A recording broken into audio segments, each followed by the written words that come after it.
This is the Digital Shelf Insider podcast of Metrics Card.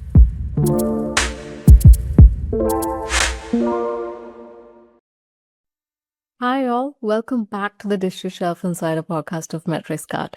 I'm your host Shrestha, and today we are joined by Martin Heubel. He is the founder and director at Consultors, and we're going to be discussing about the state of Amazon vendor negotiations, what is happening, and what are the challenges that 1P brands are facing, and a lot more. I'm sure this conversation is going to be super insightful for the 1P brands, both the challenger brands as well as the legacy CPG brands in the space. So let's dive right in. Hi, Martin. Welcome to the podcast. I'm so glad that you joined us. Thank you so much for taking out the time. Hi, Shrestha. Thank you so much for having me. Really excited to dive into all of those different details around annual vendor negotiations. And I think for everyone listening in, this is probably becoming, it either is already a very important topic or it is becoming very quickly one. Let's hope that we can shed some light onto it today. Very excited as well. And I was going through the Amazon Avian Survey Results 2025 curated by Consultors and Stratably, pretty insightful for 1P brands. And I have picked a couple of questions from there. To start off with, the first one I have for you is automated negotiation systems are kind of forcing brands into unfavorable terms, sometimes halting buy boxes or pausing purchase orders. So what is the sort of tactical playbooks that brands can go along with to prepare for avians effectively, the pushback on auto asks that comes from Amazon and kind of escalate effectively when needed? Yeah, of course. I mean, look, it's always critical to just kind of zoom out a little bit and understand, okay, what is really my relationship with Amazon, what I'm trying to get out of here, and what can I also bring to the trade relationship with Amazon, right? Because it should certainly be mutual. And although it feels very algorithmic these days, and Amazon is certainly moving into a direction where it automates its business more and more, this doesn't mean that brands are left without options and choices when they're going to either prepare or execute the annual vendor negotiations. You mentioned the survey. Just to give everyone who's listening in a little bit of an understanding of the profile of the survey participants. Stratably is a US market research firm with who I partner twice a year just to kind of test where the market currently stands, what vendors are seeing in terms of the vendor negotiations and the trends that unfold. And then also once the negotiations are concluded, what were the end results? And in this year's survey, we had over 200 participants of first-party manufacturers taking part of it, with roughly half of them from hard and soft lines categories. So think of fashion, accessories, but also consumer electronics, home and housewares. And then the other half was from food and consumer goods. So the typical personal healthcare, grocery, and pet food categories, for example. The majority came from North America. 56% of the participants were sat there. 44% came of Europe, and then the remaining part from the APAC region. And the staggering majority of participants made roughly 10 to 50 million in annual sales with Amazon, and another 25% had sales far beyond 50 to 100 million in sales. To a point, right? I mean, we're seeing Amazon automating its business more and more. We've recently read about layoffs, but more often than not, we also see Amazon executing what I would call hidden structural changes to its organization. So if retail managers leave their position, Amazon is not necessarily hiring them, so backfilling their positions at the same time. Right. That means that fewer buyers have to manage an equivalently high or even higher number of brands on a day in and day out basis. Just So very stressful. the result of that is that you're not only having interactions with Amazon's retail team on a personal basis when it comes to your trade terms and growing the accounts in a way that it is profitable for both the vendor as well as for Amazon, but increasingly also these automated requests for margin compensation or additional funding that Amazon would like for products that are really structurally challenged from a profit margin standpoint. And this is requiring brands to think a little bit differently about how they are engaging with this trade relationship with this online retailer as compared to, let's say, a Walmart or a Target, where the online and offline part of the business is often managed a little bit differently as compared to the robotic way that Amazon does it. And it comes down to, first of all, understanding what your margin structures are, but then second of all, also to understand the realities of Amazon's business model that haven't really changed over the last few decades. Most importantly, that Amazon sees and views itself as a price follower, so wants to reflect the best price that is available online in the market. And if your product does not have the margin profile to support this business model, then you will face very quickly those automated cost support and margin support requests that then require different strategies in order to resolve successfully. Definitely. Another thing that stands out this year is the tariff situation. And Amazon offers some price relief, but usually the payback clauses are tied to profit guarantees. So, how should brands accept, like, should they accept short-term concessions versus should they hold firm on margin safeguards? Again, I think it depends a little bit on the margin flexibility that a brand has. I think the tariff situation has created a lot of uncertainty amid also a very volatile consumer sentiment, particularly in the North American markets, where a lot of brands are trading with Amazon and where they also want to move forward with their cost price increases. Yeah. In reality, the challenge for most brands is that Amazon will not just accept any cost price increase for the aforementioned reason that a very key pillar of its business model is that it is a price follower. So Amazon almost caps its own margin potential already towards the end shopper by only increasing its prices if it also sees other retailers and other market participants translating the cost price increases into a higher market segment dynamic, so to say. So we need to understand, okay, have we seen for our portfolio certain front margin tailwinds over the last consecutive 3, 6, or 12 months that justify our cost price increases to Amazon? And the second part that we need to understand is how much inventory does Amazon currently have in its warehouses, right? It's a very different negotiation dynamic if a retailer has 6 months of demand sitting in its fulfillment centers. And this is often the case when you work with traditional retailers. A Walmart, for example, may have 2 to 3 months weeks of cover, whereas Amazon will hold much less. So other retailers, even though you may have a national cost increase with all of them, will not necessarily be forced to pass on these price hikes towards end shoppers very quickly, whereas Amazon is one of the first affected when you increase their cost prices, but one of the last affected when actually prices in the market are starting to increase. Now, pricing is at the sole discretion of the retailer, right? So, of course, Amazon could technically raise their prices if they want to maintain their margin target. But the realities are that in the last 15 to 20 years, Amazon has not necessarily changed its pricing strategy of being a price follower. And that raises certain questions on how to then also handle these CPIs with different retailers.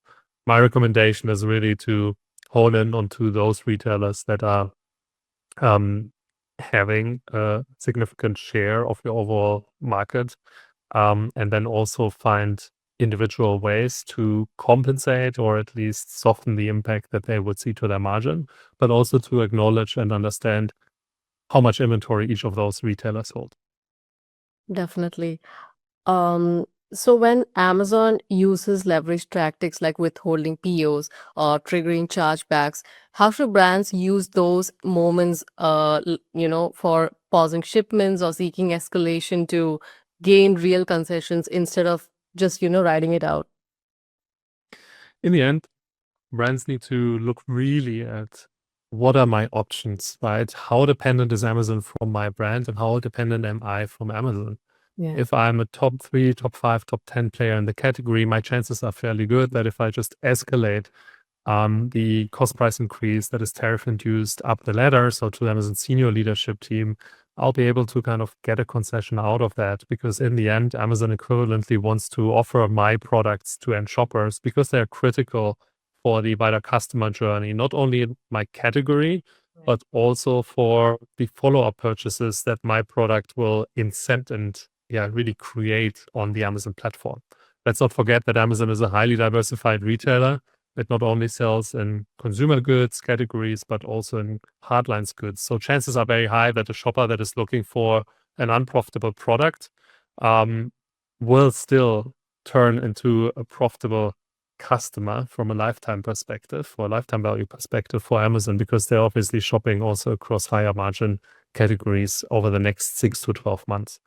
And we're seeing this play out a lot in everyday essentials categories right now, where Amazon sells, at the first glance, highly unprofitable products, for example, toothpaste, at $1 or $2, which of course can be purchased without a minimum order quantity or minimum order values. And that isn't necessarily profitable for them, but Amazon knows that over the course of the next 6 months, these shoppers will return to Amazon, and thereby having these $1 to $2 items are becoming very critical for their mission of becoming the everyday and also at the everything store. So understanding in what segment you are as a brand is very important. And if you play a critical role in Amazon's category, well, it's fairly realistic that even though Amazon may apply certain punitive measures on your account, such as suppressing your product detail pages, you'll be able to navigate this quite effectively. Now, if you're in the mid-market segment, or if you do not have a designated vendor manager and you see these automated requests for margin compensation, or even Amazon suppressing your product detail pages, this is the moment where you need to critically question what your other assortment strategies can look like to meet the commercial realities and demands that Amazon effectively asks from you as a brand. This may be as simple as revising your single pack strategy and offering Amazon virtual or hard bundles in order to improve the profitability of certain products, and to ensure that then the margin pressure that Amazon has perceived on your account for the last consecutive months or years is eased, which can pave the way to ensuring that these punitive measures are either released or completely removed from the account. But it requires a little bit of analysis and pre-work, and it's never a very straightforward exercise. But looking at the data, looking at your margins, looking at Amazon's margins, and then also understand at which point certain product categories get crapped out, get delisted, and are very important data points to understand, to then inform your follow-up strategies from there. Makes so much of sense. And I like how you broke it into the mid-market section, the the hardline section, and the grocery section. Much useful for our audience. You also mentioned about Amazon taking punitive measures like suppress product listings. Another thing is obviously with the crapped items, the can't realize any profits. So how do brands address if their SKUs are flagged that way, and what measures can they take from there on? I think that's also an area where we help in. We help with map monitoring and enforcement. So I see that as one of the solutions. What are the other of them? Yeah, I mean, look, crap is a critical issue for any brand, simply because if your product is not actively listed or not even get purchased by Amazon anymore, it effectively will not be available to the end shopper. Yeah. You can not necessarily predict in every single situation which product is going to get crapped out, but you can certainly, again, put mechanisms in place to gauge a little bit better on whether the new products that you're going to launch are at risk, for example. You can use historical data. So what I always recommend clients to look at is the difference between your MSRP, or recommended retail price, to the actual average selling price that you see reflected in the buy box on Amazon and also with other retailers. And to really record and note whenever products are getting crapped. So is there a correlation between the difference between your MSRP and the ASP of, let's say, 50 to 60%, or a certain ratio that triggers a crap for a certain product category in a certain average selling price band? And if you're then having 50 new products to launch, are there any risk factors? Is this risk profile clearly available? And should we potentially not list these products in the first place as a result of that, or consider a different go-to-market model with them in order to protect their availability for the end shopper? All of that can help to make more informed decisions on how to develop your portfolio, and where you may also need to, as I mentioned before, potentially work with virtual or hard bundles in order to improve the likelihood that Amazon will not crap them out over the next couple of weeks or months. But it also comes down to another layer, which is very commercially driven, right? Because why is a product crapped out in the first place? It is due to often the fact that the MSRP and the ASP difference is so high that the product never actually reaches the intended margin that it was designed for. And if you are selling everything to everyone, well, then the only difference between resellers, wholesalers, and distributors to win the end shopper sale is price. Yeah. So it often comes down to also just pausing a little bit and reviewing what is my distribution strategy. Do I really need to sell my product and the same product that I'm selling on Amazon also to wholesalers and distributors who are then directly start competing with me on Amazon in the buy box? Or do I potentially need to put distribution control mechanisms in place where I create selling policies that clearly state where and when I want to sell these products? And then, depending on the legal framework and the markets that you're operating in, also controlling and enforcing the sales policy with the respective distribution control mechanisms.